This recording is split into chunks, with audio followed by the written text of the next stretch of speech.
been doing? Kind of taking a hiatus for the summer. Well, the summer's over. This is, I'd say about the 9th of November or so. Summer is pretty much over. Yeah, well, yeah, you're right. We never missed one, ever, in what, 20 years? Never missed what? Missed a show. Never. You know, missed doing your show. Which show? Never. Both of them. Missed Rose Bowl and Veterans Stadium. Okay, so in 20 years, you've never missed a single Rose Bowl or Vets. Never have. Well, that's pretty good. Yeah. And So Tony's a contractor, and so he got busy, and we got our stock just piling up. I say. Yeah. Well, so now that the hiatus is over, because summer is pretty much over, what are your big plans now? Coming back after the first of the year now. Come back with a brand. I don't mean brand new. Good. Fresh merchandise. Fresh and is there anything in particular that you can tell me about? Some items that... Gene's got some things going. Yeah, Gene's got some things going. Vintage, a lot of vintage garden. I've been accumulating a lot of vintage garden. And is there a specific example? And she's coming up with a surprise vintage product. Which means you can't tell me about. I can't tell you Well, about let's get back to what you can tell me about. So the vintage garden stuff, anything in particular that you... that I have? That you have? That's going to be on the market? Oh, gosh, I have everything. I have this...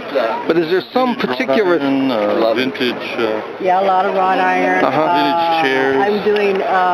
I'm doing vintage bird cages. Oh, vintage... Painting them all in roses now. That's what I didn't want to... Go ahead. Okay, that's all right. I didn't want Nobody's ever done them before. No one's ever done what? These vintage bird cages that I buy. We're doing them all in roses, I see. And on all different colors, which they're going to love. Nobody does this. And so when will that be available, and where would it be available? January. So in January? Yeah. Okay, so you're going to premiere that in January. Well, this is the time to get it out. What are you going to do, wait till... Yeah, well, you're right. Well, as soon as Christmas is over, that's what they think about. They start thinking about spring, buying for their shop. Well, Christmas is almost already over from my point of view. I know. Yeah, and then but everybody has missed us. I mean, everybody has missed us because we haven't worked since spring. Wow. Yeah. And then for the men, for the men in the crowd, and military type collectors, I'll be bringing out a new line, a fresh line of World War II GI made and shipyard made knives that I've been accumulating. Are these American or German or American? They'll be mixed. They'll be mixed. But the mixed. What are the countries? German, Japanese, 90% American though. I see. More. Now, what kind of knives? Specific, they're called theater knives. Theater knives. Okay. Now the history on this is when America entered the war in 1941, there was a shortage of everything. Sure. A knife is a tool, not only a weapon, okay? It's used as a tool, defensive, offensive. Sure, you can open up a can with it, and you can dig with it. We didn't have enough. Our cutlery industry could not keep up with the demand. The word went out through the Defense Department. Anybody that can make a knife, please send one to a GI. Or send it to us, and we'll send it on to a GI. I see. So now in the shipyards, the craftsmen there started making knives. Some were just crude pieces of steel. They were just a file with a sharpened end on it. Sure, like what I used to make in prison. Exactly. Some were like prison shanks. Others were very finely made, very ornate. GIs took some of their own personal knives that were issued, like the K-bar. Everybody knows the K-bar. Well, some of us don't. Some of us. Okay, what is that? Sorry. What is that? The K-bar knife was an issue knife. It's a Marine issue knife.